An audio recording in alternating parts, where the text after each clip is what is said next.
first speaker is from the University of Calgary, Sonia Wicklum. And Sonia, would you come up? You have 15 minutes. If you take 10, there's 5 minutes for questions. If you take 15 minutes, no questions. So that's the rules. So. Yeah. Okay, so I'll get going. Yeah. Thanks for coming this afternoon, and thank you, chairs. So what I'm going to be presenting on is a program called the Women Warriors Program that's being run in Lloydminster. It's a holistic wellness program for Aboriginal women. There's information about the program at womenwarriors.club, and I just want to highlight the Alberta Government Parks and Rec Division funded the 2016 pilot, and they're funding our extension in 2017. So just to emphasize some team members here, Shelley Weir and I are the co-founders of the program. She's a Métis woman embedded in the community, loves her community. It was largely her idea that there was a real gap, a real need in this community to fill. And we were very strongly supported by the Lloydminster Native Friendship Centre. Melda Tutusis is one of our elders that gives us a lot of cultural grounding. We have a number of elders that come at the beginning of our program, and I'll explain that a little bit later. Okay, no commercial financial funding. We've got some coming maybe for next year. So I'm going to go over the program, some results, show you a bit of a video clip, and then we might have time for questions. So it's a layperson-led program. It's for women, and it's 8 weeks long, and we ran 4 programs in 2016. The program has 2 pre-programmed sessions. We have a smoking cessation session. A local Indigenous pharmacist developed this talk, and we've actually had 3 women stop smoking during the course of the last year and a half or so.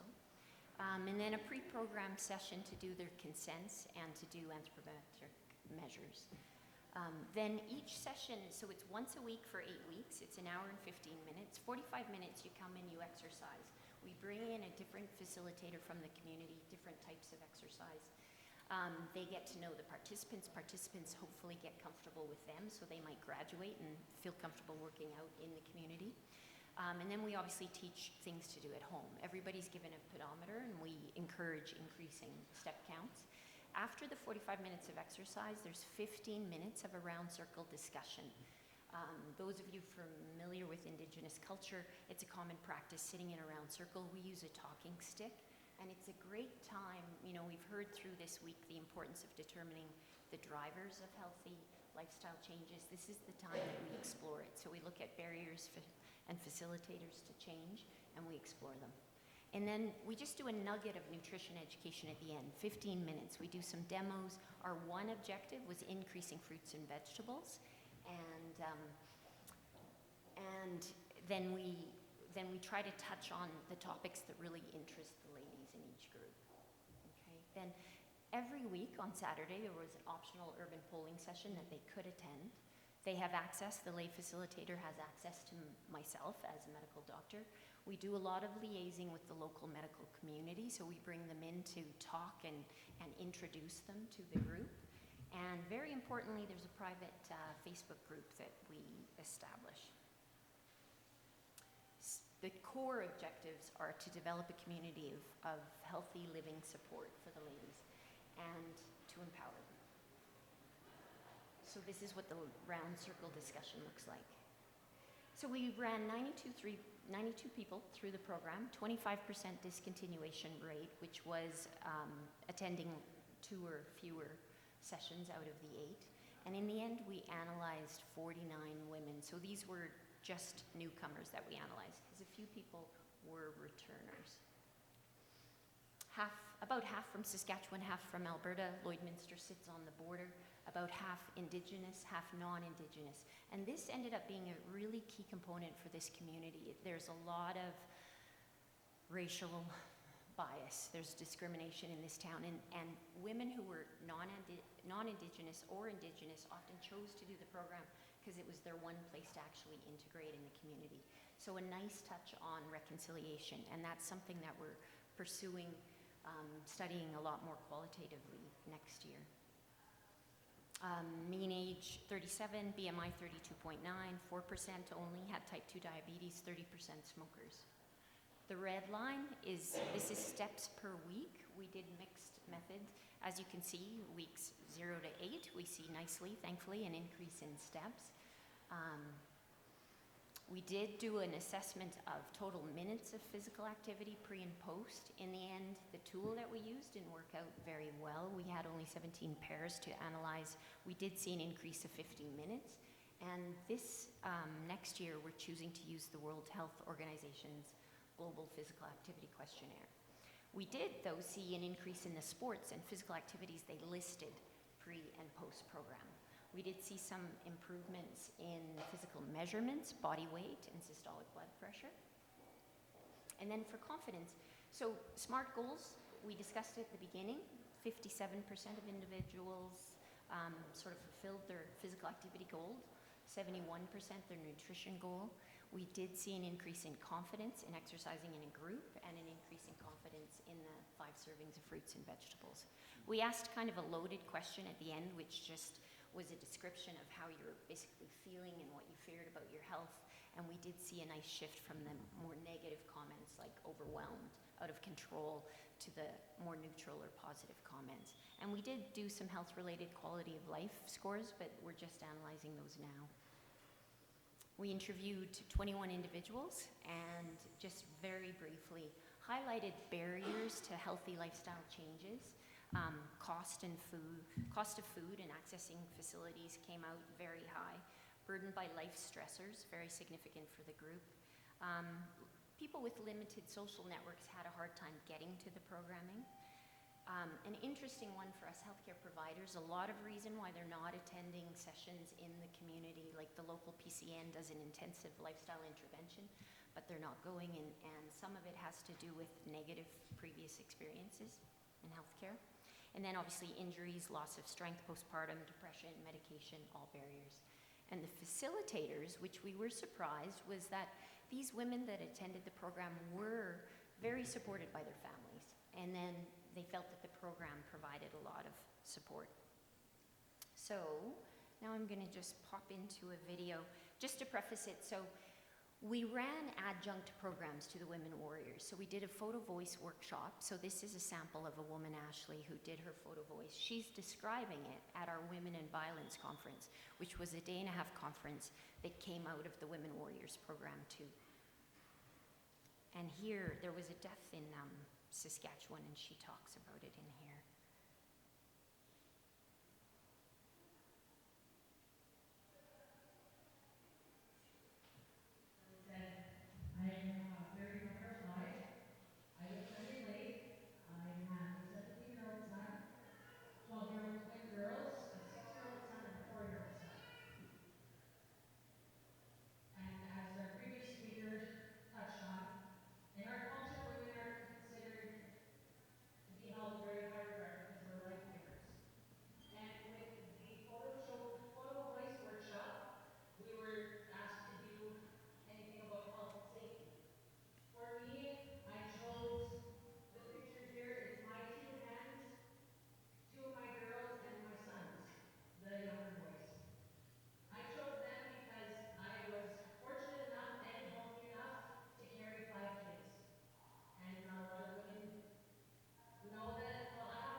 So I think she really tells the story. So in conclusion, it's a complicated group of individuals working with the Indigenous population. It's extremely rewarding. Your gains are slow. The program seems to foster relationships of trust, develops a community that people feel they can really rely upon. For some individuals, it was really their only sanity during the week. And so they came because it actually was something that they knew was healthy and grounded. So the question is whether or not this course is a primer that may lead people who need more interventions and make them comfortable going into more Western type of programming, or whether it needs to be extended. Thank you very much.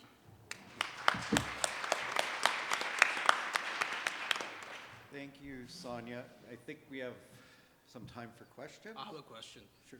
That was great work, and I live in Saskatchewan.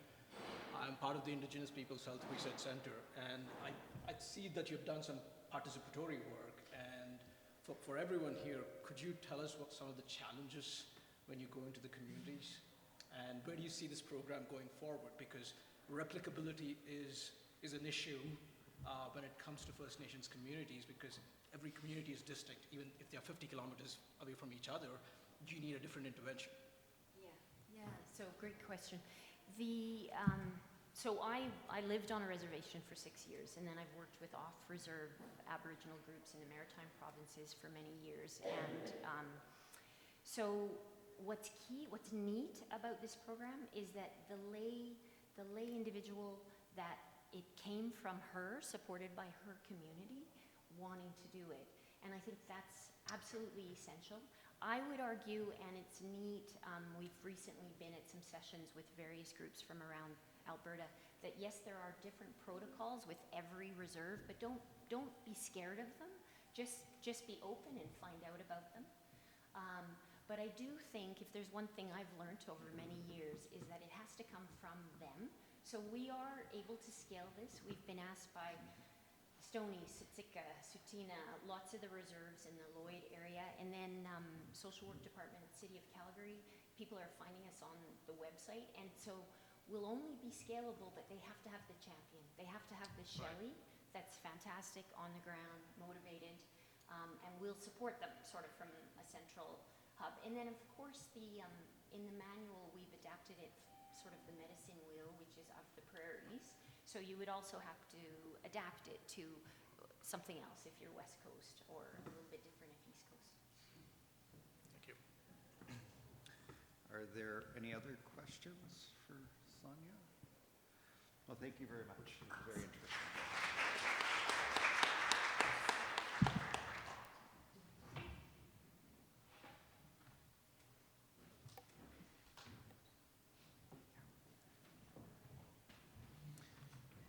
Bit of an interlude. Do you want to say something?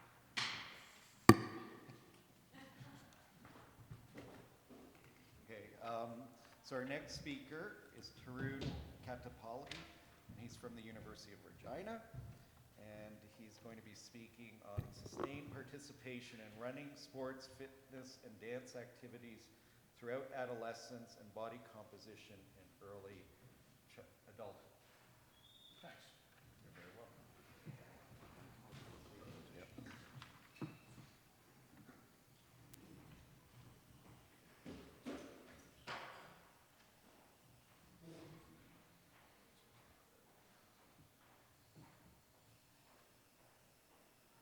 I'm trying out to figure out the PC here. I work on a Mac, and I feel handicapped right now. We've got the technician coming.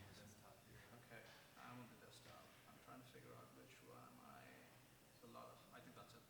Okay. All right. Perfect. Okay. Can everyone hear me if I don't use the mic? Use the mic for the recording. Okay, all right. I tend to be loud, so I thought I'd not use the mic. So my name is Tarun. I'm from Saskatoon and Regina as well. Affiliated with the School of Public Policy, which is based both in the University of Saskatchewan and in the University of Regina. a big part of my research is active living policies and how we can inform policymakers when it comes to active living, whether it's cross-jurisdictional or at multiple levels. This mini project that I'm going to talk about today, which I led, informs my own research program in Saskatoon and Regina, but it's not exactly primary data. I got the data through my research collaborations in Montreal and Moncton. As you can see from the co-authors, there are 3 provinces involved, so I have to acknowledge all of them. Without them, this wouldn't have been possible. So I think we already see what the title is all about, so I'll jump right into the background. Now, the main premise of this, this paper, this manuscript, is that behaviors embedded at a pre-adolescent or adolescent stage, continue on to the adulthood. So we see that decreasing physical activity between adolescence and adulthood results in greater weight gain. Now, I've spent about 6 years working in physical activity research, and intensity activities such as MVPA, LPA, light physical activity, moderate to vigorous physical activity are natural to me. But the general public or the policy makers don't look at physical activity as MVPA. They look at physical activity as running, as sports, as doing chores. So I think we need to focus on looking at physical activities in different groupings. So that's the emphasis of this paper. But in grouping physical activity into different categories could be challenging. We could group physical activities into intensity, purpose, setting, organization, and competitiveness. So I don't have to go into this. It is a bit complex. So one of the co-authors of this paper, Matthew Belanger, developed a technique called, he used exploratory factor analysis and grouped different physical activity into 3 natural groupings, that is sports, running, and dance and fitness. So those are the primary predictors of this, in this research. Now, the aim itself is, okay, we're back. I think I stepped on something. The aim of the research is to investigate whether participation in sports, running, and fitness activities throughout adolescence is associated with body composition in late adolescence and early adulthood. Now, I did say that the data is not mine. I got the data from NDIT, which is a longitudinal investigation in about 1,300 students who were 12 to 13 years of age when the study started in Montreal. And it started in 1999, in the fall of 1999. And most of the data is, when it comes to the physical activity data, is self-reported. But they collected anthropometric data, which was objective. Now, the follow-up questionnaire data was collected every 3 months during the school year for about 5 years. So from the age of 12 to about 17, that's 20 cycles of data. I think that's pretty good data. And cycle 21 took place in 2007 and 8. I think they were about 21 years of age. And then cycle 22 took place in 2011 and 12. So the age of the cohort at that time was about 24. The current analysis was restricted to participants who provided data in at least 4 of the 5 years during their adolescence. That's from 12 to 17. And the total participants is 631. And those who provided anthropometric data in cycles at baseline, at cycle 19, which is late adolescence, around 17 years, and early adulthood, which is about 24 years. So that's the larger study itself. It's a parent study, and we took the data from the parent study to do this analysis. Now, the main variables, when it comes to the physical activity predictor variables, the data was collected using a validated checklist. And overall, I know it says 26 activities, but 29 activities were collected. Data on 29 activities was collected. We excluded indoor chores and outdoor chores, as well as just walking. And then we grouped activities based on 3 natural groupings, which is sports, running, and fitness, and dance. So these 3 are the main predictive variables of the research. Body composition variables, height and weight data was collected, weight circumference and triceps and subscapular skin fold thickness was collected. BMI was computed using the height and weight, and we used the IOTF criteria to do this. And the skin fold thickness was calculated by adding triceps and subscapular skin fold thickness. So there are 3 predictor variables and there are 3 the outcome variables, 3 body composition outcome variables. So that's where we get into the analysis. It was fairly basic analysis. We plugged in multivariable linear regression models, and we looked at the association between the years of participation in the 3 types of physical activity, that's running, sports, and fitness and dance during adolescence, and body composition in late adolescence and early adulthood. That's 17 years and 24 years. Now for both late adolescence and early adulthood, separate models were fitted for each of the measures of body compositions, which is BMI, waist circumference, and the skin fold thickness. I'm sorry I'm being a bit repetitive, but it's important to recognize that there are 3 outcome variables and 3 predictor variables. Now, the covariates included age, sex, parents' education, physical activity in adulthood. That's only for the models for the late adulthood region. And the baseline body composition in early adolescence was included as one of the covariates. As you'll see, that proved to be very important. We used the GE equations framework to account for clustering in the schools. Now, when we looked at the results, whether it was BMI, whether it was waist circumference, whether it was triceps plus subscapular skin fold thickness, running proved to be pretty effective. Participation in running was associated with significantly lower BMI at late adolescence and early adulthood. But once we plugged in body composition in early adulthood as a covariate, that association became insignificant. And body composition in early adolescence was significantly associated with body composition in late adolescence and early adulthood, irrespective of the type or the amount of physical activity the youth accumulated over 5 years through adolescence. So I think that is one of the main findings of the study. So when it comes to discussions, I know that in the final models, the physical activity proved to be insignificant, but I still think that it is important to take into account the different types of physical activity. As I said, people don't look at physical activity as MVPA or light physical activity. They group them into natural groupings, that is running, sports, or fitness. The other thing is body composition in early adolescence is a determinant of future body composition. I think that's where the evidence is pointing at these days. Now the strengths of the study, we used 20 cycles of data and 3 measures of body composition. There's a comparable study out there which used 2 data points, one in early adolescence and one in late adolescence, and they showed that sports was effective in maintaining body weight.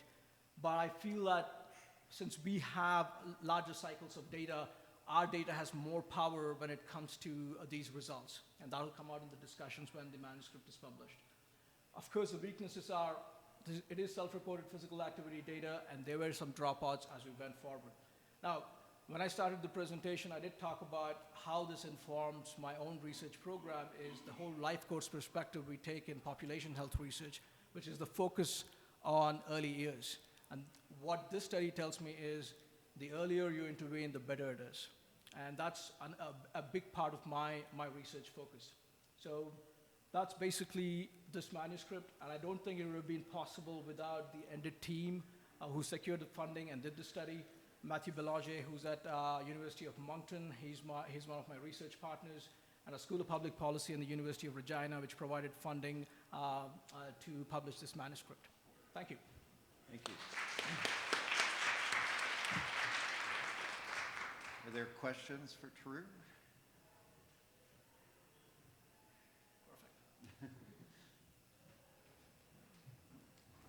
Perfect. Thank you very much. Okay, well, we can move on. There'll be another opportunity then for more questions for our next speaker. So our next speaker is Kapriya Jad Yosefat, and from the Université de Montréal, and she will be speaking on the impact of exercise on olfaction, gustation, and energy intake in lean men, a dissociation profile.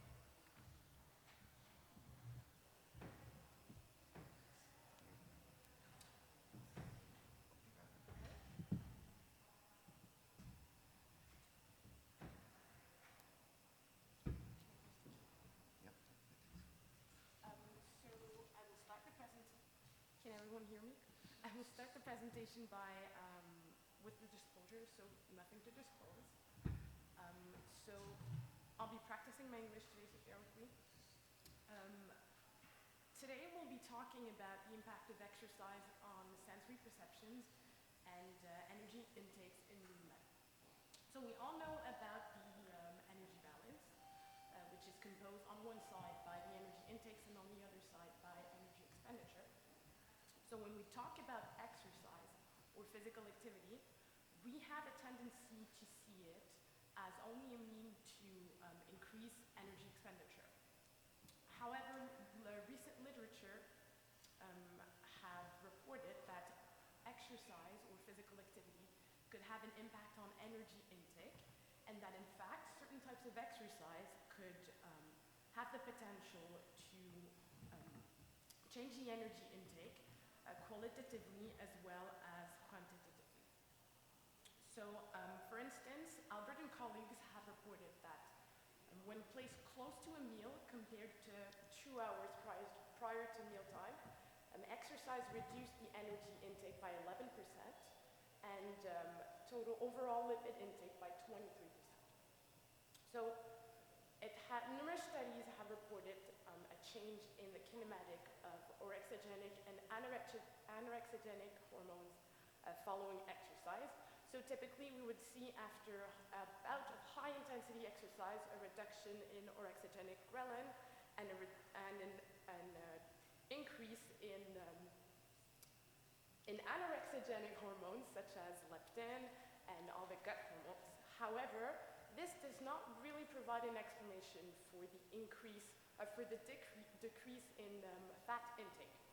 So, considering the impact of gustation and taste perception in macronutrient sensing and the importance of olfaction in appetite and food choices, some have hypothesized that exercise could have an impact on sensory, on hedonic perceptions, which would cause the change in fat perception, in fat intake. So what we know, a research group has investigated taste perception in varsity swimmers compared to control subjects. So what they found was that high exercise control subjects had an increase in gustation and in sweet and fat perception compared to low exercise subjects. So a more recent study in which participants underwent 25% caloric restriction through diet or exercise showed that subjects who underwent diet had an increase in olfactory threshold, and the ones who underwent exercise had also a trend toward the same results. So what we wanted to do was to replicate the first study I talked to you about and to verify if the timing of exercise could have an impact on olfactive and gustative perceptions and thereby influence food choices. So we recruited 12 men aged between 18 and 25 with a BMI under 25, and 18 and 35, I'm sorry, and we submitted them to 2 conditions. In the first one, exercise was placed close to the meal, and in the second one, exercise was placed further from the meal and separated from the meal by a sedentary period. So in both conditions, participants ate a standard breakfast, and they underwent gustation and olfaction tests right upon arrival and just before the meal. In both conditions, the exercise was 70% of the VO2 max during 30 minutes, and also in both conditions, the meal was composed of an ad libitum buffet. So for the gustation test, we used a test that was previously validated in another study. So we mixed chocolate syrup with different percentages of milk to obtain 5 different samples. And we also mixed water with juice powder to get 5 different samples. Then we asked our participants to also taste solid samples, which were composed of food that were found commercially in the regular and light or low-fat form. And we asked our participants to rate on visual analog scale their perceptions of sweet, salty, fat, as well as their appreciation of the samples. Then we used sniff and sticks to do our olfaction test, and we asked them to rate on visual analog scale their perceptions of intensity and their appreciation of the samples. So the result that we got was that when exercise was placed close to the meal, and that is my condition in orange, there was a decrease in hunger and a decrease in the desire to eat, as well as a decrease in the desire to eat something salty. Then, if we talk about the taste perception, then we saw a decrease, when exercise was placed close to the meal, still in orange, there was a decrease in the desire in the perception of saltiness, as well as an increase in appreciation for certain food samples. So for smell intensity, we saw a increase in the smell perception for lemon, and as well as an increase in a decrease in appreciation for the smell of banana. So what does that mean exactly? It means that when placed close to the meal, exercise can change the perception of appetite, gustation, as well as olfaction, but we measured no difference in total energy intake between both conditions. So this is why we talk about a dissociation profile, because even though our participants said that they were less hungry and they had less desire to eat, there was no difference.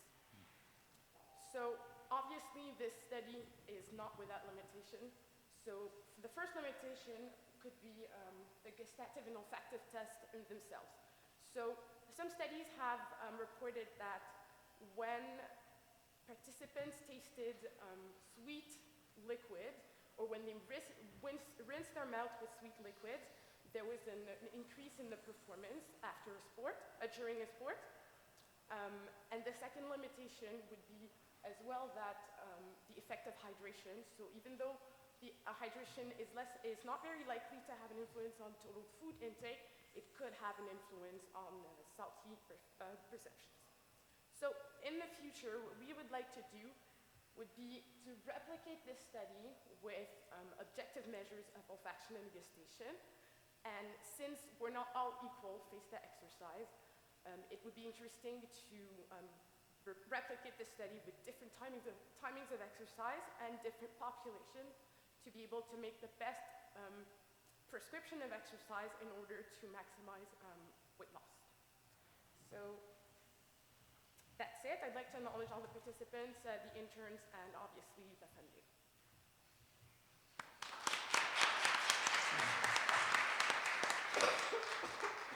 Thank you very much, Josephette. Are there questions? Thank you very much. That was very interesting.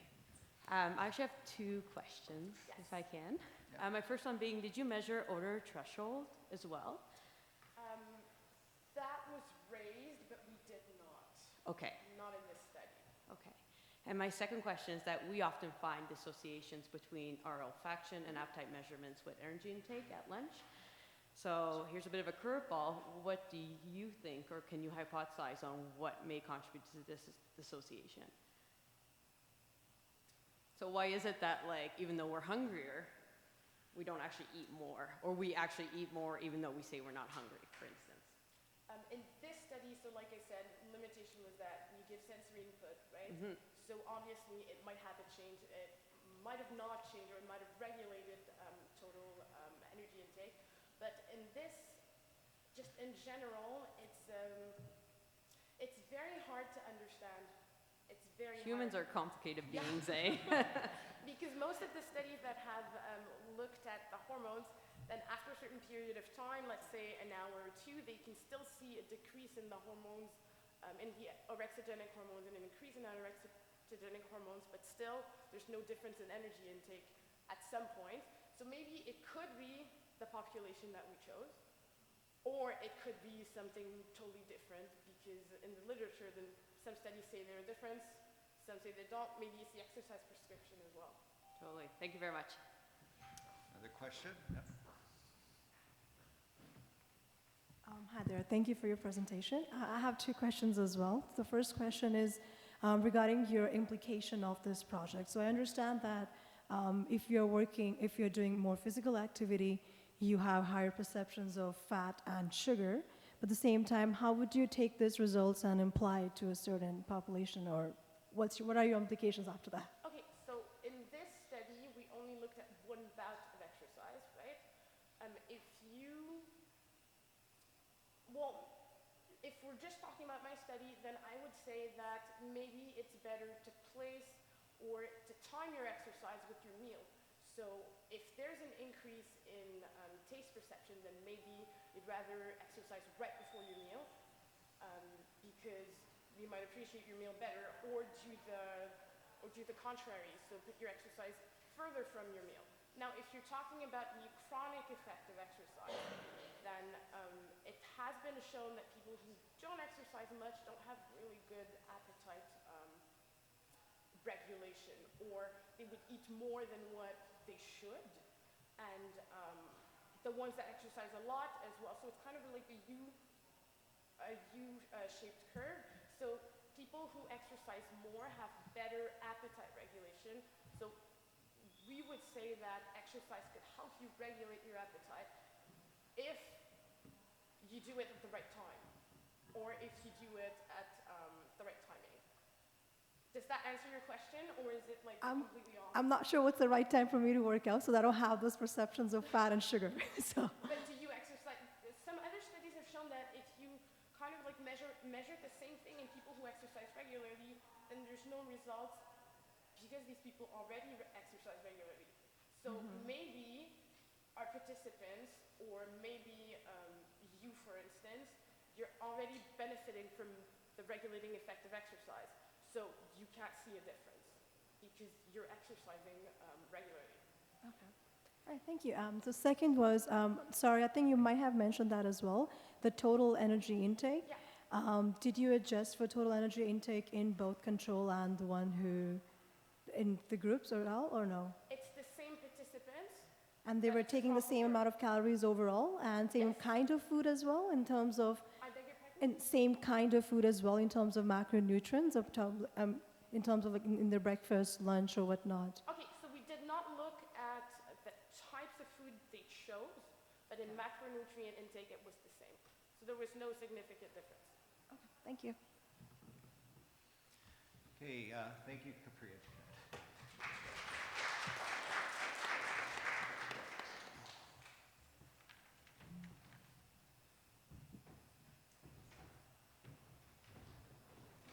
Okay, our next speaker is Nicoletta Kututsu. Oh, sorry, I knew it was yeah.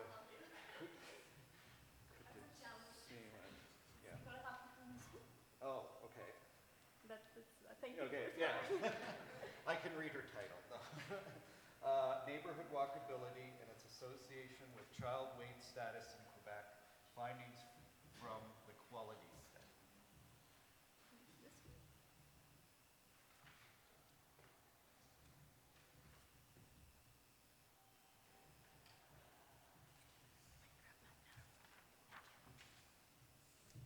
Hello everyone, I'm here today to talk about neighborhood walkability and its association with weight status among children. Before I start, I would like to acknowledge my co-authors. Melanie Anderson, Mathieu, and Tracy Barnett. We know that child inactivity is one of the major challenges of our time. Lack of physical activity among children has negative consequences for the quality of life of children and their parents, for children's health, as well as for the economy. And accumulating evidence points out towards built environment that may exert an influence on children's weight status. So our main objective was to answer the following main research question. Does neighborhood walkability influence children's weight status? And our secondary objective was to evaluate whether neighborhood walkability and area deprivation exert a potential joint effect on child's weight status. And we conducted our analysis in a cohort of 8 to 10-year-old children residing in Quebec who participated in the quality cohort study, the Quebec Adipose and Lifestyle Investigation in Youth, which is a large ongoing longitudinal study, which was more described into more detail in the paper I referenced on this slide. This study is based on a school sampling, and it has involved children living in Sherbrooke, Quebec City, and Montreal. But the final sample consisting of 630 families was not actually the final sample we used for this study, because we only had built environment data available for 512 families residing in the Montreal metropolitan area. So for this study, we're only going to be referring to the baseline data. Those 630 families were invited for follow-up at subsequent visits, but for today we only will be referring to this baseline data.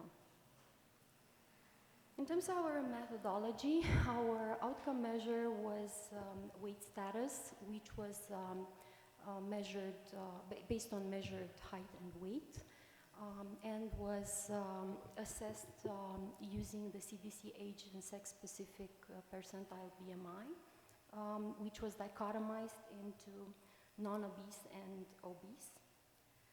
And then we used geographic information systems to construct street network distance buffers, but also circular network circular buffers, which I'm not going to referring to now, but the results were pretty similar for both. So I'm only including here results for street network distance buffers, and a little giveaway. And so we were able to construct those buffers around residents, the participants' homes, and we extracted two main, those buffers had a radius of 1,000 meters, and we were able to extract two neighborhood predictors, neighborhood deprivation, which was based on a previously created index using data from Census 2006, which was then extracted for the areas, from the dissemination areas, which were located within the buffer. We also used Larry Frank's walkability index based on the density of residences, design of streets, and diversity of land uses. It's a modified version of this index based on generated by our data availability. We included the following individual covariates: the age and sex of the child, the parent's weight status, and the child's physical activity, which was captured by accelerometry. So the measure we used was the average activity counts per minute, which was collected for at least 4 days and 10-hour wear time per day. We also included a neighborhood disorder index, which is derived from in-person audits conducted by two independent raters who investigated the area surrounding children's households and up to 10 adjacent street segments. And then they looked at various signs of disorder. There were different aspects of disorders that were captured, but the final variable was created based on the principal component analysis. Again, it's a previously created index. And we employed a generalized linear model using the R package. And before I describe the results, I just need to make a brief comment that because we worked with a logistic regression model, which in order for us to assess the potential joint effect of the two exposures of interest, walkability, and area deprivation, we included an interaction term that is a statistical interaction term, which is measured on a multiplicative scale, but we also included an additive interaction calculation. We wanted to to assess from a public health perspective whether the risk from being exposed to both high area deprivation and low walkability exists, or they just have independent effects.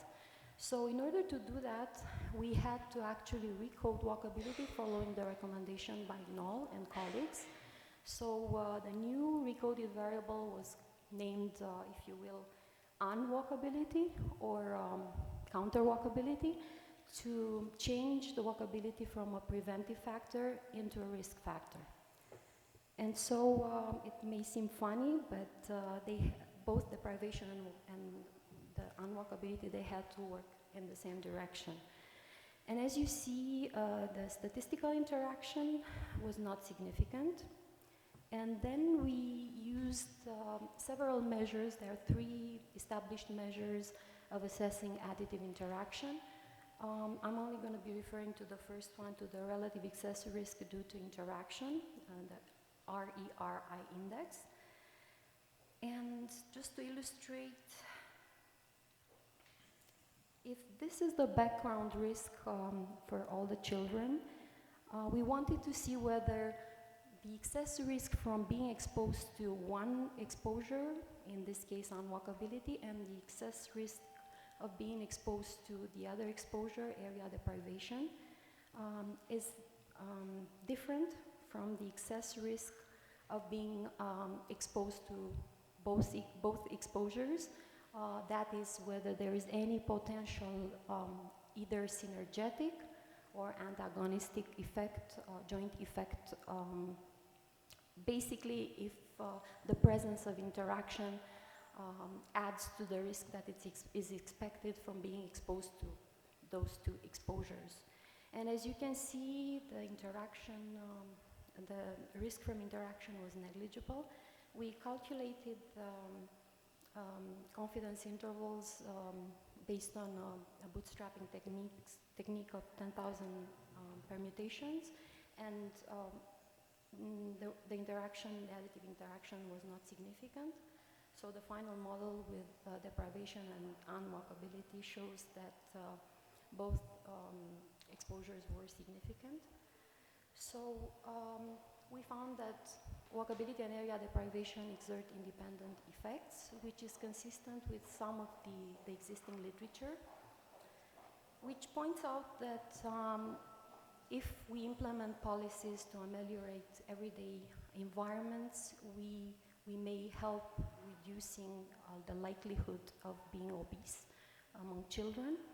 But it has to be said that such policies need to provide specific targeted policies for the higher deprivation, for children living in higher deprivation areas, in addition to the universal policies to provide better, more health promoting and more support, physical activity supporting environments in general, to make sure that the health inequalities are not widened.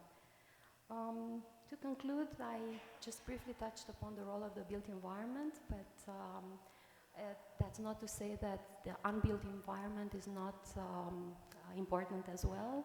The whole repertoire of cultural norms is also important. So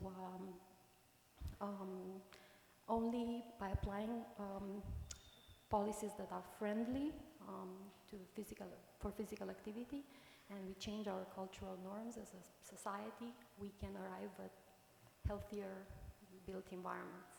Thank you. Are there questions for Nicoletta? I have one. So what are, like, I mean, I know you used, and I'm not familiar with the papers that you used for walkability, but can you tell us some of the factors that are brought in there? Like, is it sidewalks? Is it, you know, do you know what I mean? Like, the what are... particular index we used is based on the design of the streets. That is one of the components. It's based on 3 components. The first one is design of streets, which means the density of tree intersections per area, with the number of true intersections per area. That is the number of streets with at least three legs that intersect. The second index is the density of residences. That is based on the number of residences per area in residential use in a neighborhood. And the third component is an entropy index that measures the diversity of land uses.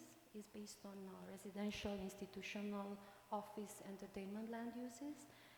And there's a very scary formula that assesses how dissimilar or, you know, if you have a neighborhood that's predominantly residential, then the index would be a smaller index. But if you have a neighborhood that has residential, commercial, institutional, a variety of land uses, then the index is going to be higher. So just to answer your question, it's a quantitative index that does not include more perceptual characteristics of the environment or more qualitative aspects that might influence in reality. So it's not like potholes on the sidewalk or things they are like important, that? but they are not captured. No, On paper, you can have a very highly walkable neighborhood, but in reality, due to potholes, it can look actually not so walkable. What about then, so you also did environment, so environment, right? That's the other one? Oh, you mean the socioeconomic status? Okay, like, so or what the about... neighborhood disorder, the neighborhood disorder you're referring to. Yeah, neighborhood, sorry. Yeah. So like crime and other things like whether would there come were in? signs of, whether there was litter, whether there were dilapidated areas or garbage or poorly maintained sidewalks, things like these. Okay, thank you. That helps me. Any other questions from the audience? Okay, thank you very much. Thank you so much. So, as I did the last time I chaired a 2-hour session, as long as you're not leaving, we can all stand up and do a little bit of a stretch before we move to the next talk. And while you're stretching, I'm just going to say we're going to do a little shift in the order with the next 2 speakers, and so just so you know that. And I'm going to turn over the chair to Alex.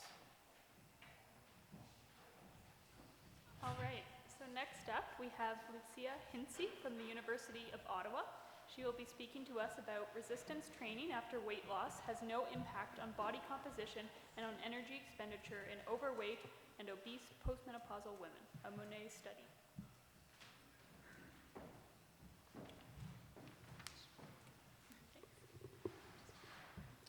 Okay, so how do I do here?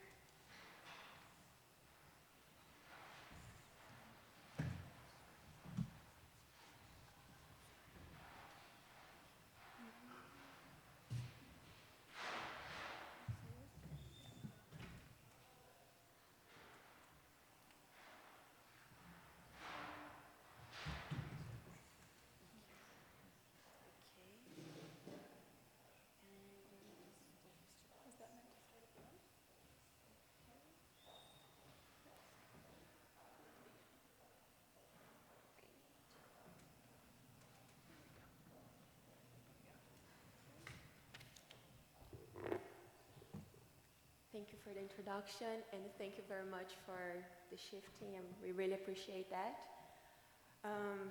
So my name is Luzia. I'm a fourth year PhD candidate at the University of Ottawa in supervision of Professor Eric Doucet. I noticed that when I get nervous, my accent gets very, very thick, so I really hope you guys can understand me. All right, so today I'm going to present a data from oldest study performed in Ottawa and Montreal in 2003, between 2003 and 2006, involving postmenopausal women. First of all, I would like to declare I have no conflict of interest to disclose. And we know that dieting is the most common approach to losing weight for the majority of individuals living with obesity. So restricting intake leads to weight loss in short term. However, by itself, it promotes a relatively poor success rate for long-term weight reduction. So in fact, data from the National Health Nutrition Examination Survey involving more than 14 subjects having shown that approximately only 20% of individuals who attempt to lose weight, they're actually able to maintain the weight loss for a period minimum of 1 year, which is quite low. So these relatively small success rates are due to several factors. So there are many, in fact, there are many central and peripheral mechanisms that affect this energy imbalance and can compromise weight maintenance.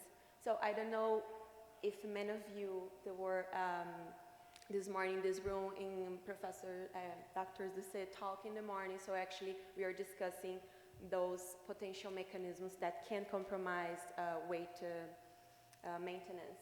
Among them, adaptive thermogenesis.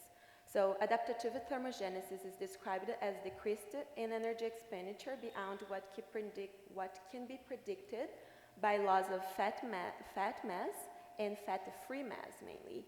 So it's known that fat-free mass is highly correlated to energy expenditure. So a decrease in body weight can cause unexpected decrease in fat-free mass and consequently in energy expenditure. However, when we measure the new metabolic rate after the weight loss, we notice that commonly those values, they're lower than those expected. So this difference between the measured energy expenditure and the predicted energy expenditure can be named or called adaptive thermogenesis. In fact, adaptive thermogenesis is more like a biologically survival mechanism that protects us against starvation, and it compromises long-term results in weight loss. All right, so despite the fact, so even though there is a very negative feeling or regarding results in long-term obesity treatment, it seems that some individuals, they're actually able to lose weight and keep with their weight off. So there's a data from the National Weight Control Registry, which is a very large database involving individuals who are able to lose weight and maintain their weight loss for a period minimum of 1 year, having shown there's a very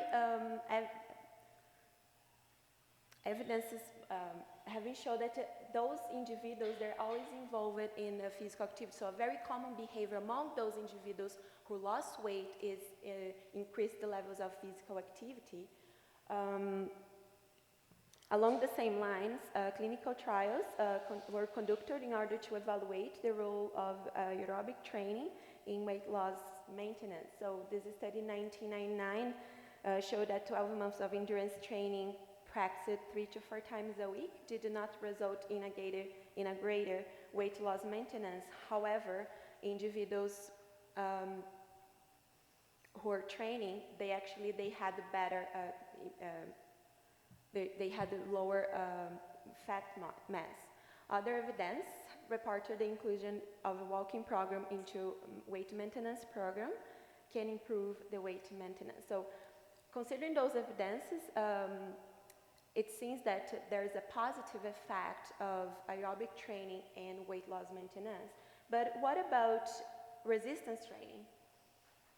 So consider that resistance training can promote an increase in fat-free mass, and fat-free mass is highly correlated with energy expenditure. We could speculate that the individuals who are training or practicing or doing resistance training, they could present a smaller decrease in energy expenditure compared to who's not training.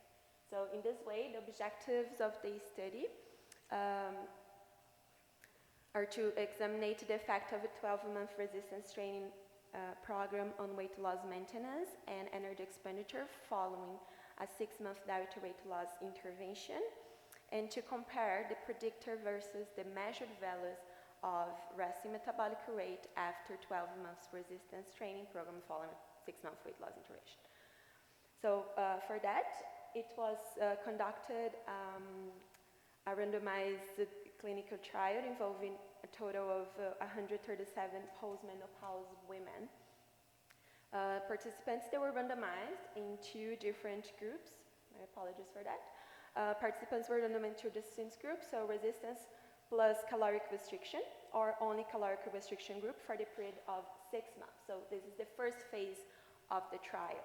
So the second phase, only the caloric restriction group was randomized in control and resistance training. And this is the data that we'll be presenting today. So the assessment, we have the values from the baseline after the phase 1, so after the weight loss phase, and after the follow-up. All right, so the resistance training consisted in a 12-month intervention conducted 3 times a week at the first 6 months, and went down for 2 times a week in the following 6 months. So this is how the intervention was conducted. And both control and resistance exercising groups, they had a nutritional counseling to maintain the weight loss. So the total energy intake for each participant was prescribed based on their total energy expenditure results measured in the end of the phase 1 of the trial, so in the end of the weight loss phase.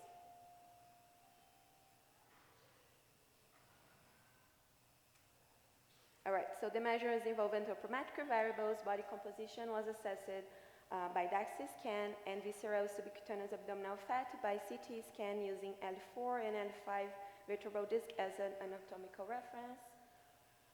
Energy expenditure,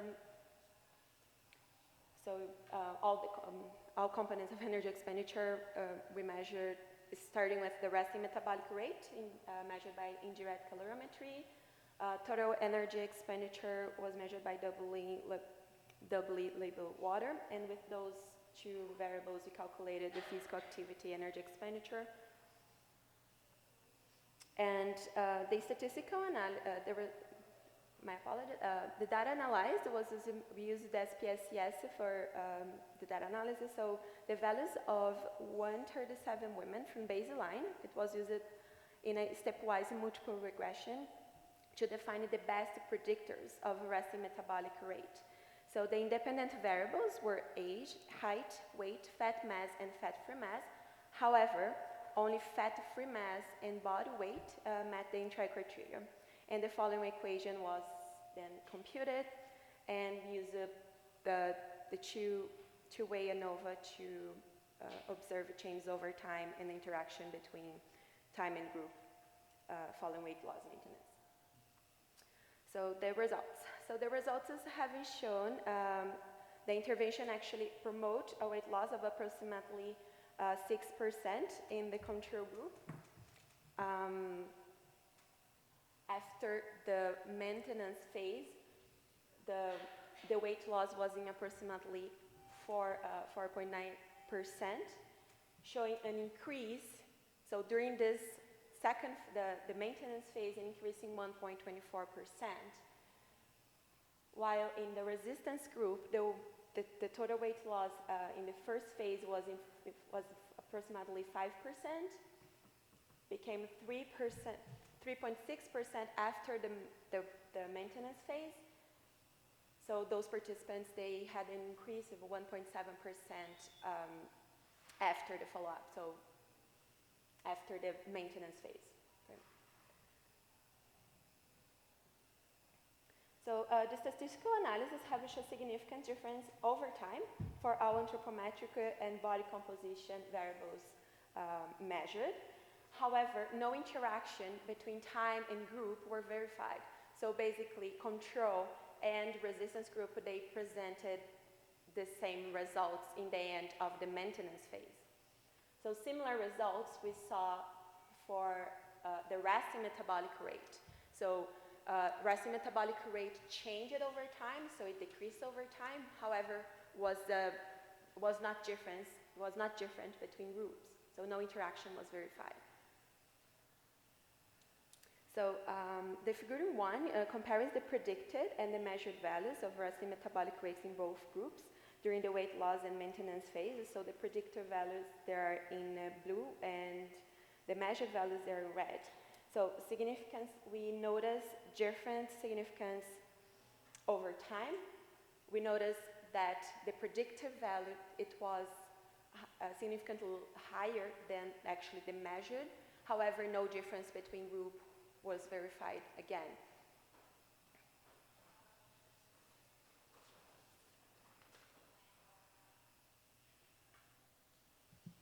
So our results suggest that the resistance train over a 12-month weight maintenance period does not improve weight loss maintenance, body composition, or energy metabolism in post-menopause women. And resistance train do not change the metabolic adaptations in resting metabolic rate following a weight loss period in the same population. So this work was supported by grants of the Canadian Institute of Health and Research, and I also would like to thank the Ontario Graduate Scholarship Program for the financial support, and everyone from the Monet team that conducted the study. Any questions? Thank you.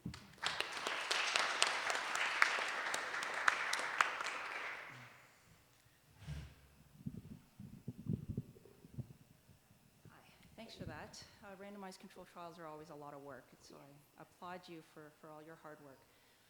One of the things I wanted to know was you had a pretty significant dropout over time, especially in the maintenance phase, and I was wondering if you ever tried, I couldn't see the numbers from the cheap seats, but are the differences clinically meaningful, or is it something that, you know, even if it was significant, it still wouldn't make a difference? Sorry, you mean, can you, I'm not sure if you understood the So question. Okay, our results, we are talking about weight loss, weight maintenance. I'm not saying the fact that they're doing resistance train is bad. They actually, in fact, they had improvement in strength. They had other improvements for their health doing the exercise. However, in terms of weight, it not changes. Or body composition, it not changes. That's what you asked. Sorry, I'm not sure if I understood this question. I'm asking, so normally we just look and say P is less than 0.05, so therefore it's important. P is not less than 0.05, Yes. it's not important. But if you look at the mean changes between your control and resistance group, Yes. are they different enough that you think that even though the P is greater than 0.05, it's still meaningful? That's my question. Did you ever think about, you know, like what does it mean? No, I do understand that the numbers, they're actually pretty similar looking at the difference. Like even if we have over time difference, we had this difference in resting metabolic rate. In terms of difference between groups, we did not find actually it happened the same way. But in terms of applicability, we're discussing this. We had I don't know, it could be a difference about 100 calories in the resting metabolic rate. So in terms of how you can, how can I say? I'm sorry for that. I'm just trying to figure out the answer. Yeah. So 100 calories in resting metabolic rate, do you think that's enough, that's important, that you think? Honestly, the new evidence is actually showing that appetite plays a much more important energy intake in terms of weight maintenance than actually the energy expenditure. Because if you think about 100 calories, we are considering like it's half of a granola bar, right? So appetite should play a more important or a more meaningful result compared to the resting metabolic rate. But I would say in terms, when you think about weight maintenance, the first thing that people say is like, okay, you should exercise, you should do weight. It takes a lot of time, takes a lot of effort. So if the goal is weight maintenance, in the end of the day, you exercise or not, doesn't matter, according to those results. Okay, I don't know if I answered your question, or No, it's fair. I'm trying to get at the point. I'm trying to understand the point you want to get to, and those are again in terms of weight maintenance, not saying about the clinical or other potential consequences. So I have also a question. I mean, I know because of time, you didn't go through the weight loss phase. Can you describe that just a little bit? Like where it was calorie restriction? Were they also exercising to lose weight? I'm just wondering how the process before the actual intervention, the resistance training, what did you do? Okay, so it was in the first phase we had the group with exercise and caloric restriction. However, only the caloric restriction group that was randomized for exercise and resistance. Okay. So it was only the caloric, like the phase 1 was only the group who underwent caloric restriction that were randomized. And I've heard Eric speak before, but I can't remember, is the adaptation the same if you lose weight using both exercise and caloric restriction? I know that's not what you studied, but I'm asking versus just caloric restriction. It would be an interesting thing to investigate. Because I think there's, like, losing weight by exercising, you might not see the same kind of adaptiveness, I would think.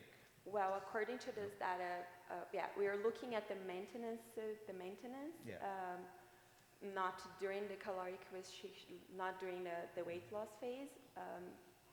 But I would say our body tends to adapt to everything, and we tend to get more efficient when you're spending more calories. So I would say it might be, but I cannot answer based on the data in the phase 1, honestly.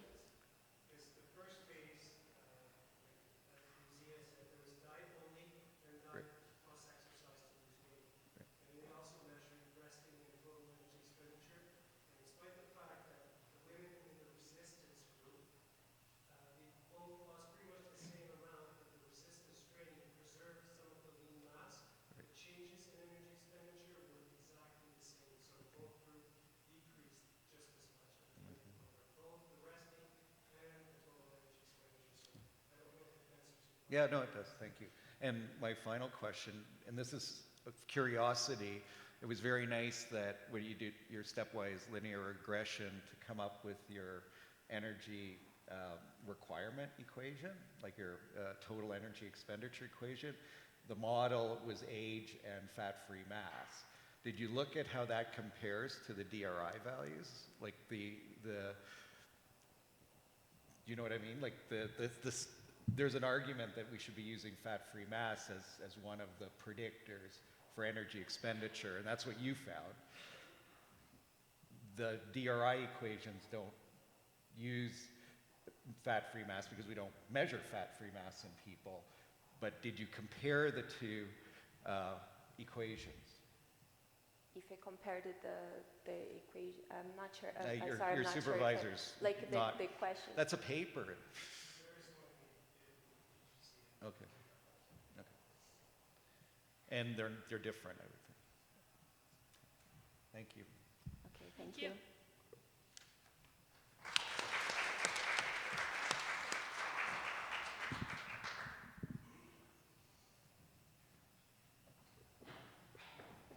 All right, next up we have Clodagh Toomey from the University of Calgary. She'll be talking to us about higher abdominal fat in youth and young adults 3 to 10 years following a sport-related knee injury. Do you recognize the name?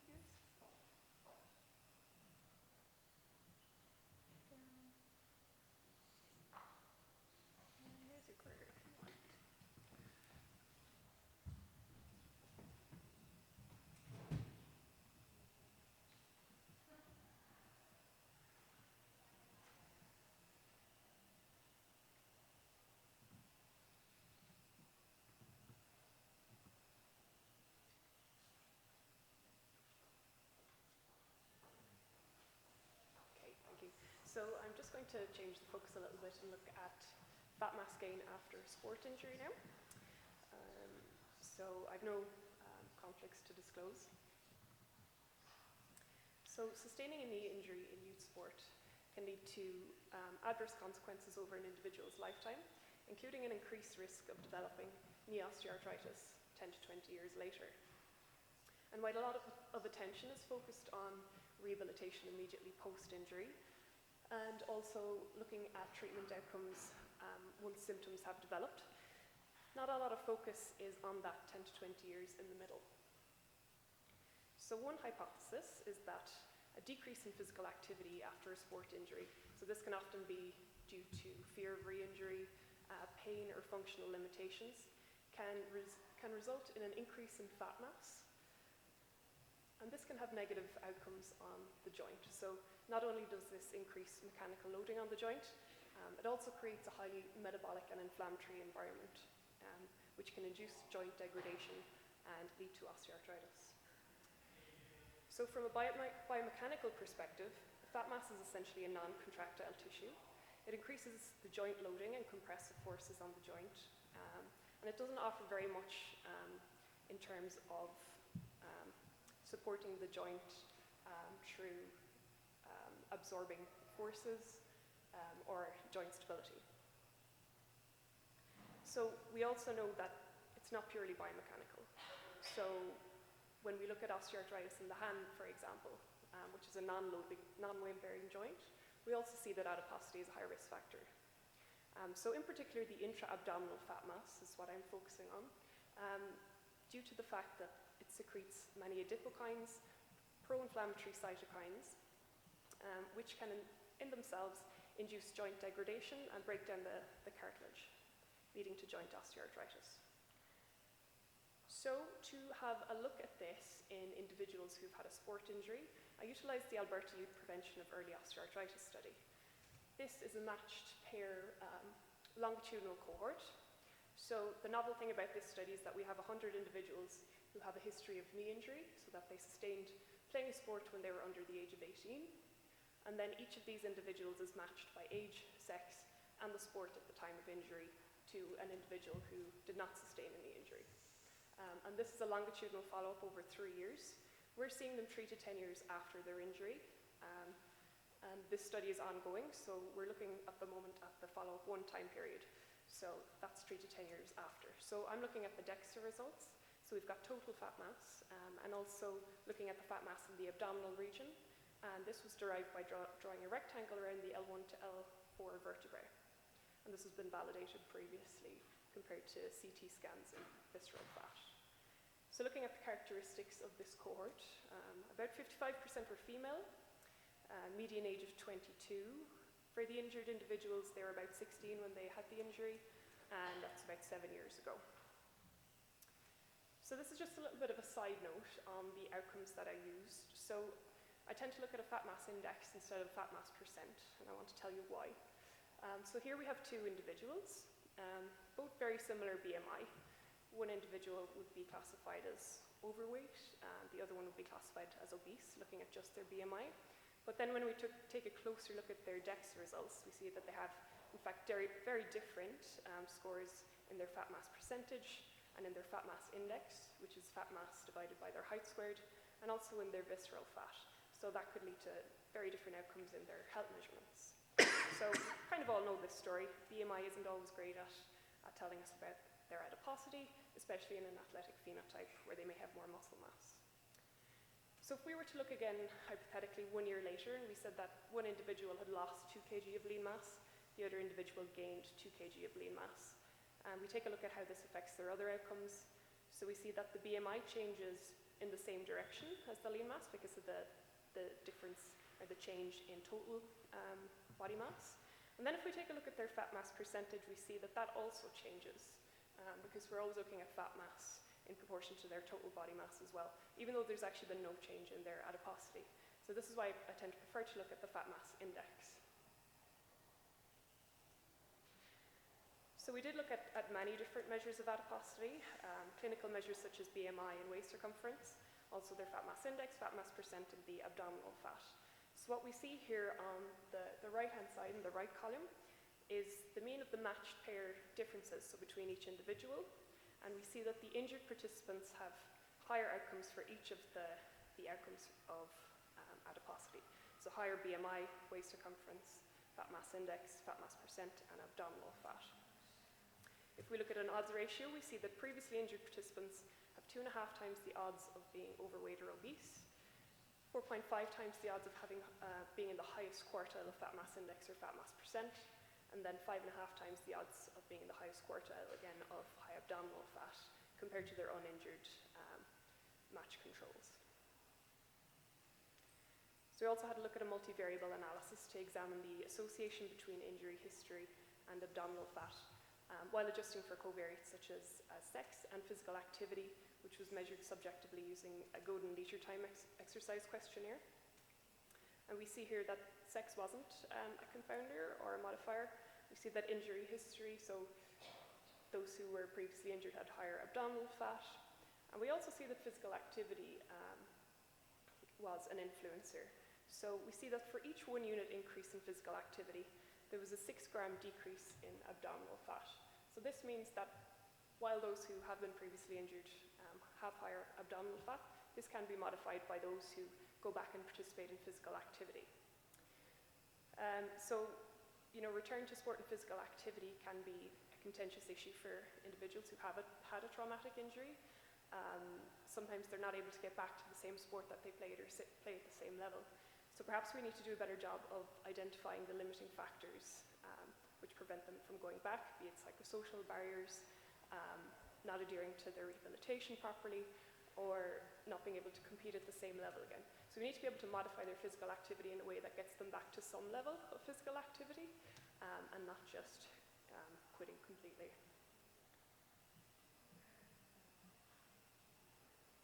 So we see that sustaining an intra-articular knee joint injury during youth sport is likely to induce structural changes that lead to osteoarthritis. There is, however, a second pathway by which this occurs, and this can be through reduced physical activity, leading to an increase in fat mass and obesity, increasing the loading on the joint, increasing the meta-inflammation, and this then leads to structural changes, which also leads to osteoarthritis. Then, once symptoms are there, we see another decrease in physical activity, often due to pain, and then this cycle just continues. So our aim is to try and break this cycle in order to limit the progression to disease in these individuals. So we see that the youth that have a knee injury, they not only have one major etiological risk factor for joint disease, they now have a second one. So considerations or limitations of this research, we know that fat gain is complex. There can be numerous other factors at play, particularly after a sports injury. Psychosocial barriers to returning to physical activity, I think will be a big one in the future to assess. Dietary assessment, we did actually look at 24-hour recall in these individuals. However, compliance was quite low, so we don't have data on all of the individuals. But for the ones that we did have, we had maybe 60 match pairs and did not see a significant difference between the previously injured and uninjured. We are now looking at more objective measures of physical activity in just a subsection of the cohort. So we're looking at actigraph and accelerometer measured physical activity. And while previously we haven't seen a difference between groups subjectively, we are now seeing an objective difference in how much time they're spending in moderate to vigorous physical activity. So because this is a 3-year longitudinal study, we will eventually be able to hopefully get more funding to measure them further out along the line and see if any of these outcomes do in fact modify whether or not they go on to develop disease. So we're looking at symptomatic osteoarthritis through the KOOS, the knee injury and osteoarthritis outcome scale, and also MRI-defined osteoarthritis, so we have X-rays and MRI scans on all of their knees too. So ultimately, we wish to identify the modifiable risk factors in order to inform secondary prevention programs in these individuals and to try and shift the focus from tertiary prevention when disease is already in place back towards secondary and primary prevention. So I'd like to acknowledge co-investigators, primary investigator Carolyn Emery, trainees and research coordinators, and all of the funding bodies that helped us to carry this study out. Thank you.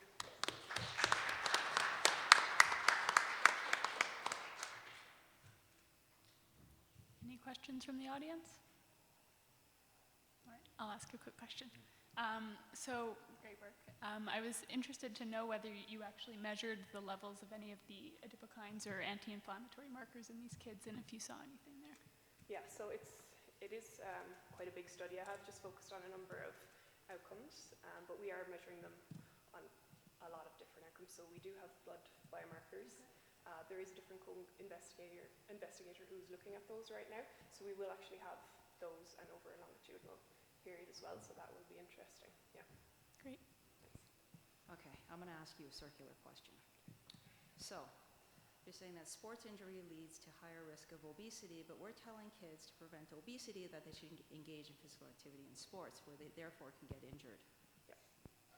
So, how do you solve that? Yeah, it's definitely something that I've come across before. There's a bit of a paradox. And particularly since, so another limitation which I didn't mention in this study is that we don't know if these individuals... I'm sorry, I withdraw my question.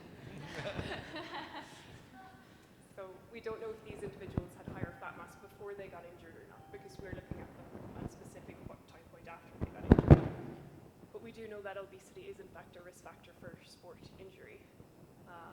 So we are trying to intervene with youth and young adults and adolescents who are obese with physical activity, perhaps knowing that it could be in fact a risk factor for them developing sport injury. So I think it is about looking at safety, perhaps modifying physical activity in a way. So there's less maybe contact sports initially, but then it can be adjusted as individuals get fitter. Yeah, I mean it's a paradox. Yeah, there's no easy answer in my opinion. And my next question is, you work for the sports prevention, whatever institute. Do you worry that your research is going to cut funding for sports if you have a job? No, I mean, people are going to take part in sports whether or not we tell them it's safe or unsafe. So, yeah, good question. But no. All right, thank you very much.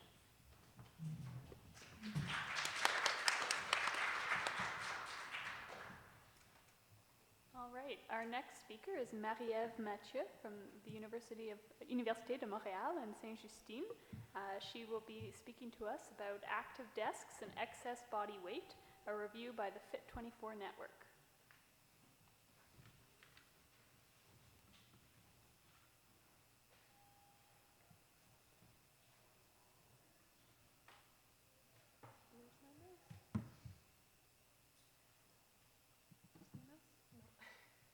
We've lost the mouse.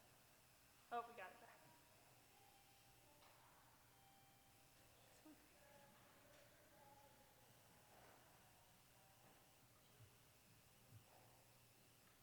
All right, go for it. Clickers there if you need. Thank you. I would like first to thank the chair who had you standing up before I came here to talk to you about standing up desk and treadmill desk. So first of all, I want to acknowledge my colleagues, Élise Labonté-Lemoine, Sylvain Sénécal, and Pierre Majorec-Léger, who are my teammates for the productivity side. You will understand why I'm saying that. And Michael Bergon for the biomechanic side of it.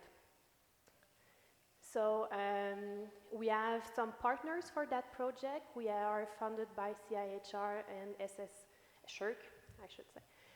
And the Fonds de recherche en santé du Québec.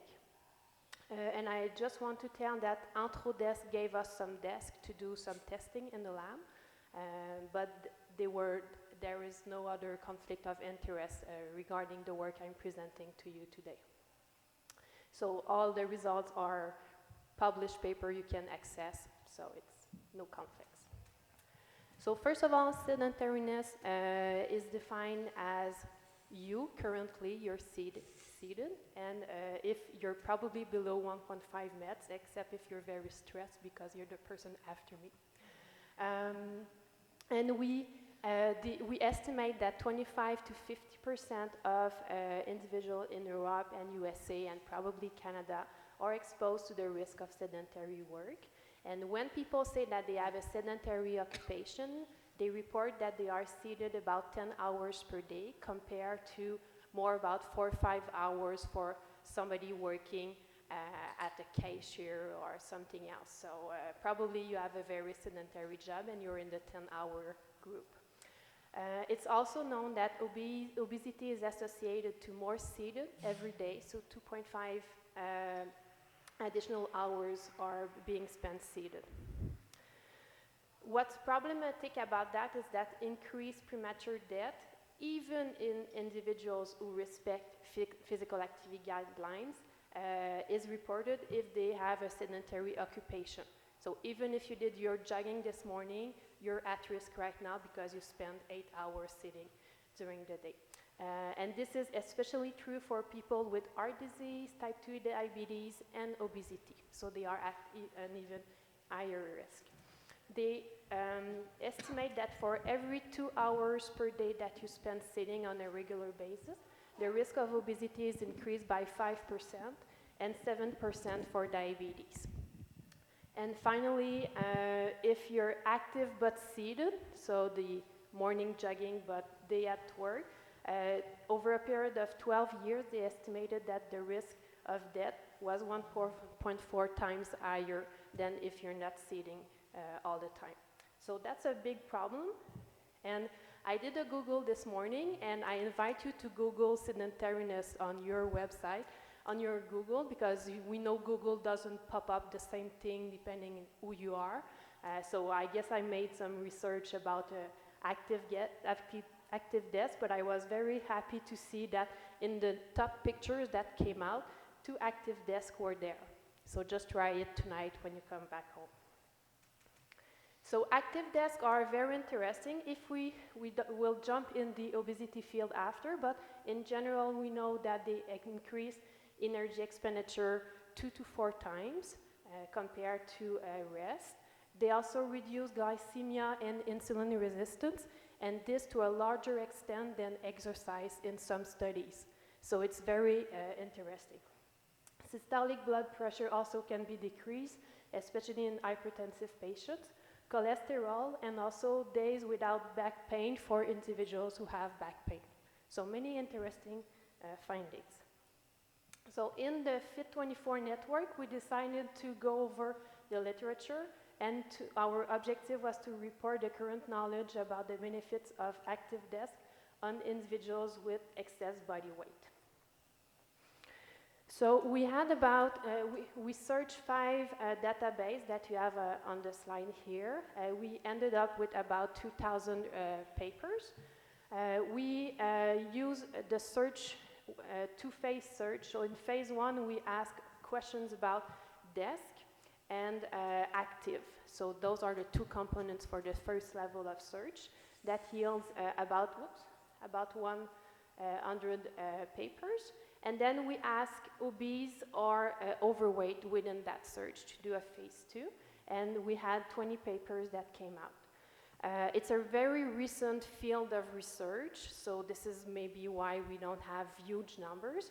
But interestingly, from the 20 papers in phase 2, we retained finally only 12 because 8 papers mention obesity in the introduction or the discussion, but they didn't really evaluate obese people. So they tend to see this as a solution for obesity, even if the study wasn't about that topic. So I will present you 2 chunks of information. The first one is about acute and short-term studies, so 6 studies. I want to show you that the number of subjects is relatively low. The population of those studies is only in adults. For the body weight, you have only 1 study, the second one, who have normal weight and obese people. while the other studies have overweight or obese or only obese. So we are not able to compare. So this is why you have the happy face for the second one, because in fact we can compare, do obese people react better than non-obese people. For the protocol, so they use the active desk. So the first one is standing and treadmill, so S and T. If you go to the second study, it's stepping and treadmill. The third one is standing, and the last one is standing, treadmill, and cycling. So you see a wide variety of active desks that are being studied.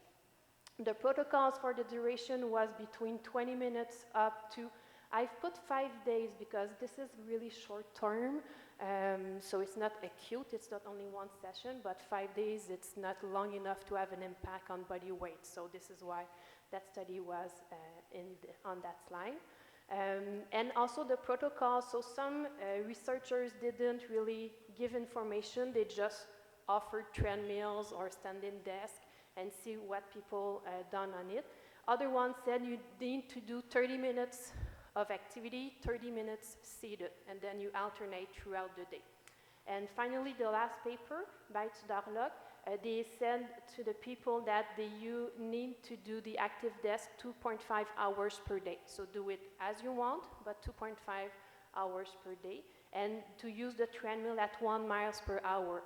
And this is interesting, the speed that they suggest, because you should not have in mind that people are running to do their active work. They are really walking slowly. It's more a non-sedentary activity than an activity per se. So this is a way to look at it. So for the results, first of all, energy expenditure increased more in the treadmill than in the standing position. So this is not a big surprise. Your legs are moving. So energy expenditure is higher. Interestingly, the second study showed that energy expenditure increased in both groups, but to a larger extent in obese individuals. So if you have an obese person that stands up or that moves larger legs, they will expend more energy. So this is very suited for them. Other papers show that physical activity, energy expenditure, VO2 max increase, heart rate, walk time, and sitting time decrease. In the 5-day study, they measured that motivation, concentration, and enjoyment at work was higher in individuals that were working standing up. And this is very important because it's a physical activity intervention and we want the people to enjoy it, because if not, they might not show up at work or not use it in the end. I will come back to that fact, the fact that energy intake increased in that study of 5 days. And what decreases is fatigue, back pain, and glycemia decrease, as well as systolic and diastolic blood pressure. So interesting findings for acute. Now if we look at the chronic, so again 6 studies like in the other ones. Interestingly, a bit larger sample size, and you will see from the population, larger sample size comes from children's studies. So those are studies done in school. So they have access to a larger number of participants. So for the body weight, some studies again have only overweight, obese. Some of them have normal weight, but only one compared the different body weight group. For the active desk, they use only standing or treadmill desk, so less variety. For the duration, it's between 3 months and 1 year. And the protocol is, FL is for free living. They just put the desk there and people do whatever they want. And one had a protocol of at least 2 times 40 minutes per day. So for the results, first of all, active desks were reported to be used and adherence increased after the introduction. Energy expenditure increased, physical activity, sedentariness decreased. So in about all studies, this is what they are measuring. This is like the basic stuff. Waist circumference, I remember you, it's the chronic protocol. So waist circumference, hip circumference, body weight, fat mass percentage decreased. and metabolic markers such as cholesterol, A1C decrease as well. So the benefits of acute increased energy expenditure, you have a graph here where you have on the right-hand side obese individuals with higher energy expended during their activity. Productivity increased and musculoskeletal impairments decrease. The chronic physical activity energy expenditure increased, and an interesting finding from Shuna showed that the number of minutes that were done was high at the beginning of the 3-month protocol, went down, and came back up, which means that just to put treadmills or standing desk probably won't work. You need to come back to have evaluations or something to help people adhere to the intervention. And also acute and chronic effect, we can say overall that there are almost no side effects except the increased energy intake in an acute protocol. And I found a chronic protocol that over 9 months there was no change in energy intake. So maybe we just need to explain to the person that they are not doing a lot of exercise if they stand up, so they don't need an extra cake or something like that at lunch. And cardiometabolic benefits. So to conclude, the use of active desk appears to be positive for individuals with excess body weight. Main limitations of current studies are the small sample size, almost the quasi-absence of children and normal weight individuals in the protocols, and also only one active desk was tested per protocol in the chronic phase.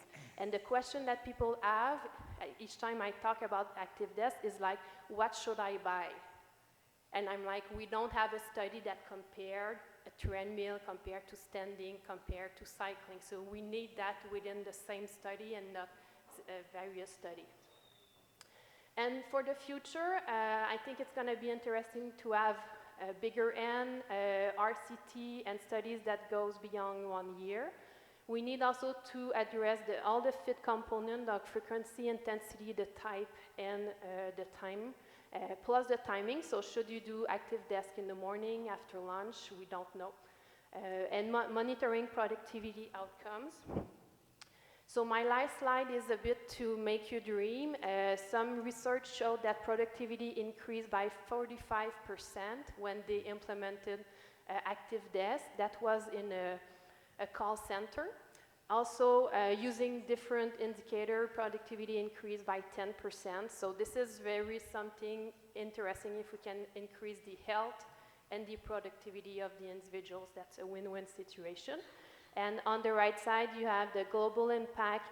If people were cycling at lower intensity, they were more inclined to do it at work. But if they were cycling at 80 watts, they were more inclined to exercise outside work. So that can have an effect on the rest of the day. Thank you.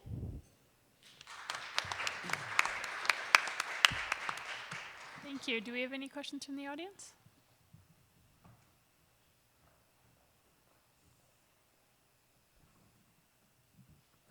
Thank you for that. I just had one question about the 2 studies that had a children population in. Why did you include it in? Why did you include the analysis of the children population? Sorry, why did which There are one? 2 studies that had children Yes. population, right? So I just want to know why you included them into your study. Yeah, we decided to include them at this stage. In the paper, we will address them differently in the discussion, but the main question was active desk and obesity. So they had obese kids in those samples, and they addressed the issue. So that's why we included them. Okay. In those studies, did they say so like you said, it was free living. Yes. So what was the protocol for those 2 studies? Like what they just left? They just had like desks and you just stand there, or? Yeah, usually it's for the children. It's within the classroom, and they have like 4 or 5 stations, and children can access them whenever they want. So this is usually, and I say globally, not all industries, companies or school are able to change all the desks. So usually they have like an îlot, a little spot where they put some active desk, and people are. And in an adult study, they did a good job at recording how long they use those stations. Yeah, I wanted to ask you about adherence because you spoke about adherence for one of the adult studies. So what was the adherence like for the children's? Yeah. So was it similar or? Yeah, for the children, it wasn't well reported, but in adults one, it's between 1 and 2 hours per day. So people don't do 8 hours of active desk. But so for children, was it like around 2 hours as well, or? They didn't report They didn't report it? Okay.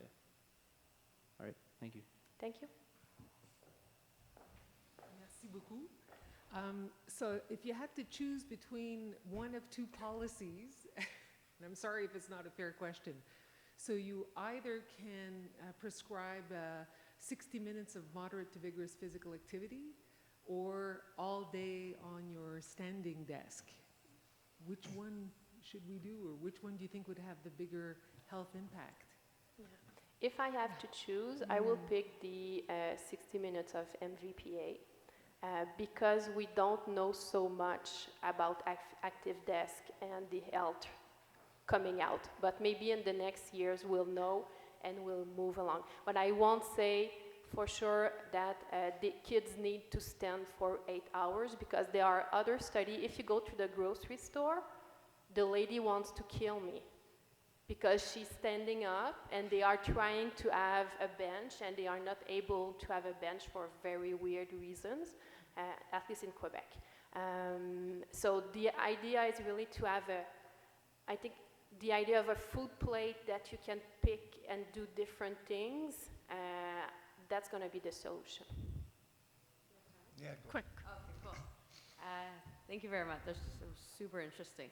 I was just wanting to ask you if there were any studies that reported the application of intermittent standing versus like continuous standing. So basically, are you better to stand for 4 hours straight or do blocks of 15 minutes throughout your 8-hour day? Yeah. And so I understand there's very little research in that area right now, so we may not be able to answer But that I will bet a $2 that the 15 minutes are better.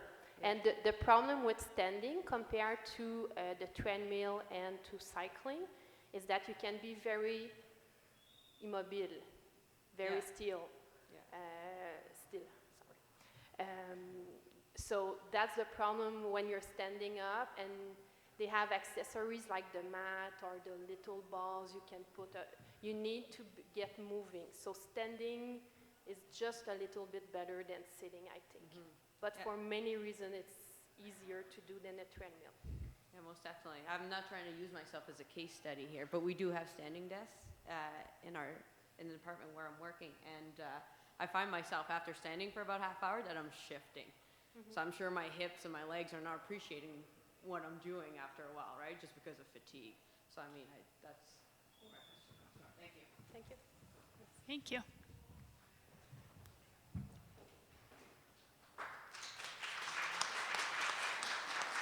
All right, last but not least, I'd like to introduce Sucleen Diol, who will talk to us about the association between physical activity, obesity, and cardiometabolic disease in South Asians, Canadian Community Health Survey from 2001 to 2004.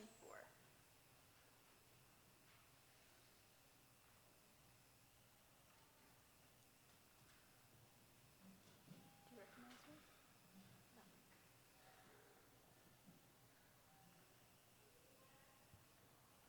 No. Hi, as mentioned, my name is Sucleen Diol, and I am a master's student at York University, and I will be presenting my topic on metabolic conditions and obesity in South Asians. So I don't have any conflicts of interest to report. I would just like to point out that research and analysis are based on Statistics Canada data, and it was conducted at the York Region Statistics Canada Research Data Center. So South Asians are from a cluster of countries including Afghanistan, Bangladesh, Pakistan, India, Sri Lanka, Nepal, and Maldives. Canada's foreign-born population represents approximately 6.7 million individuals, and Asia is the largest source of immigrants to Canada. South Asians are the largest visible minority in Canada, and along with Chinese and blacks, they make up 61.3% of the visible minority population. In terms of health of South Asians, so this graph just is from 2001 to 2012. The light blue are individuals who are obese, who are overweight, so a BMI between 25 and 30 kilograms per meter squared. And the ones in navy are those who have obesity, so a BMI of over 30 kilograms per meter squared. So as we can see, the number of overweight males has increased over the years, and for females, the number of females with obesity has increased over the years. So the World Health Organization has come out with Asian-specific cutoffs for BMI due to their high visceral adiposity. So at the bottom here, we have the global cutoffs, and at the top are the South Asian-specific ones. So BMI between 18.5 and 23 is considered to be normal weight. 23 to 27.5 are those individuals who are overweight, and a BMI of over 27.5 kilograms per meter squared is considered to be obesity. Diabetes has also increased over the years in South Asians, the red line. So in males, it has almost doubled, and for females, it has decreased slightly but been pretty consistent. For hypertension, for males and females, it has increased slightly over the years, but again, pretty consistent. If we look at Canada as a whole, high blood pressure is prevalent in about 10% of South Asians. 2% have heart disease, and 6% have diabetes. Approximately 15% have at least one of the aforementioned cardiometabolic conditions. So far we know that South Asians have high type 2 diabetes, they have high visceral adiposity, high insulin resistance, and they also have very low levels of physical activity.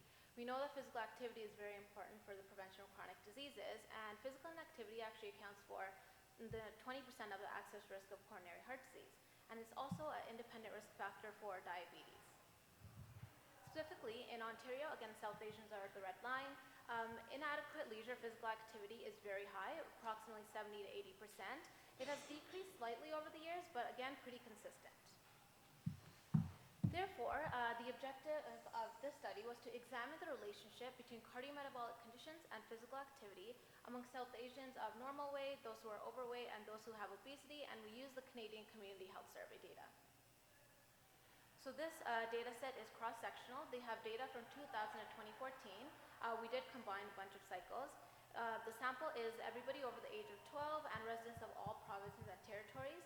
They do exclude individuals that live on reserves or other Aboriginal settlements, full-time members of the Canadian Forces, and the institutionalized population. So this is approximately 3% of the target population. Specifically in our study, we excluded those under the age of 20, so we only considered adults.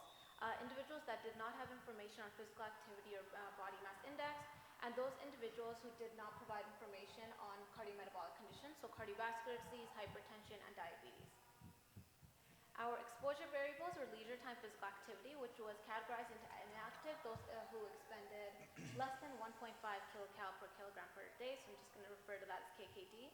Those who were moderately active, so those who expended 1.5 to 2.9 KKD, and those who were active, so expended over 3 KKD. Body mass index was categorized according to the Asian-specific cutoff, so normal weight, overweight, and those with obesity. Our outcome was cardiometabolic conditions, so we took a cluster of cardiovascular disease, hypertension, so either diagnosed or medication use, and diabetes, again, either if it was physician diagnosed or medication use. So then we dichotomized our outcome into those who didn't have any metabolic conditions and those who had one or more. In terms of demographics, 22.6% of our sample had metabolic conditions. They were more likely to be middle-aged, so 45 to 64, whereas those who didn't have any metabolic conditions were more likely to be young adults.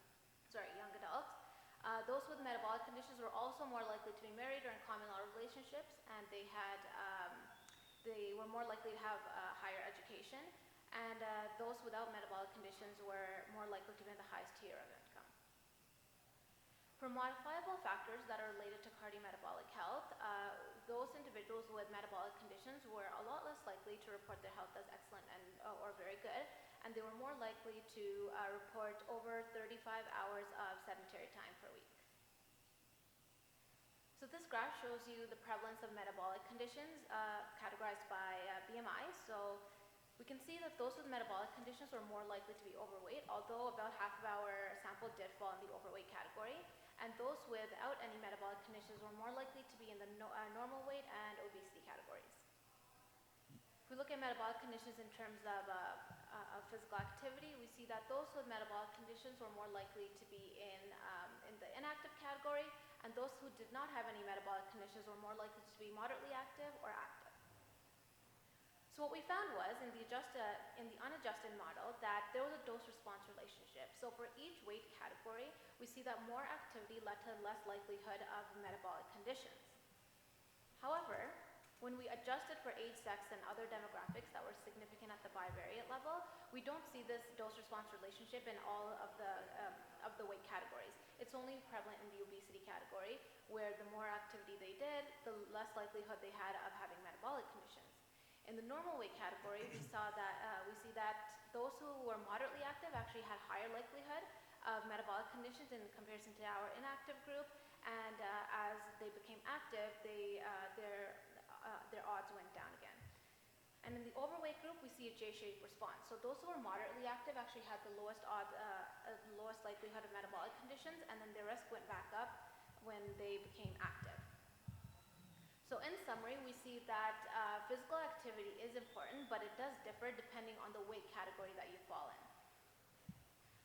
There has been other research that's looked at ethnic-specific physical activity guidelines. So a study by Gill and colleagues, they compared South Asian men and European men that were matched for age and BMI, and what they found was the South Asian men actually need to perform approximately 100 more minutes of moderate to vigorous physical activity per week in order to reap the same health benefits of Europeans that were engaging in 150 minutes of moderate to vigorous physical activity. So we looked at this relationship between physical activity, obesity, and cardiometabolic health, and we know that there may be a need for ethnic-specific guidelines, but what our study shows is there may be a need for physical activity guidelines that are specific to different weight categories, as different weight categories did need different amounts of physical activity in order to get benefits for cardiometabolic health. Thank you.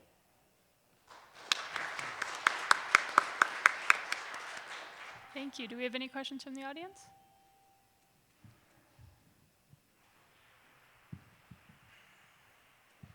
Do you just have a comment, just because it's looking at weight mainly and not waist circumference? Yeah.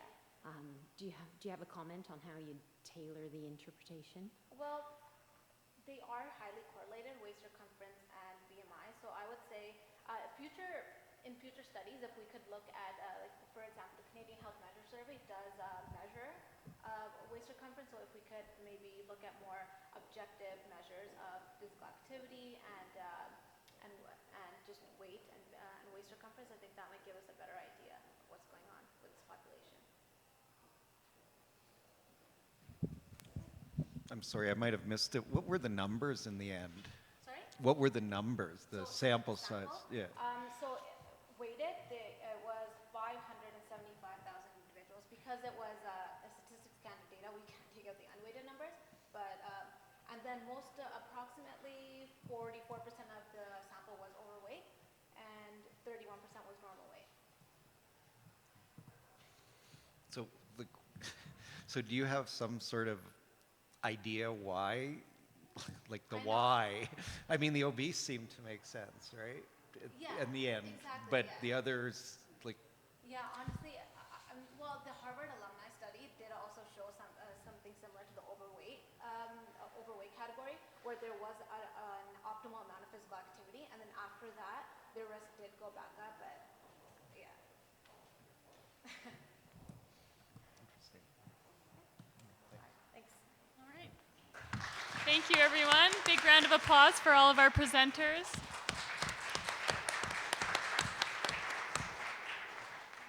The award ceremony next. Yeah, just a reminder that the closing and award ceremony is going to start at 4:30. Yeah. I don't know where. Probably back in the Alberta room. No, yeah, it is in the Alberta room. You're right. Yeah.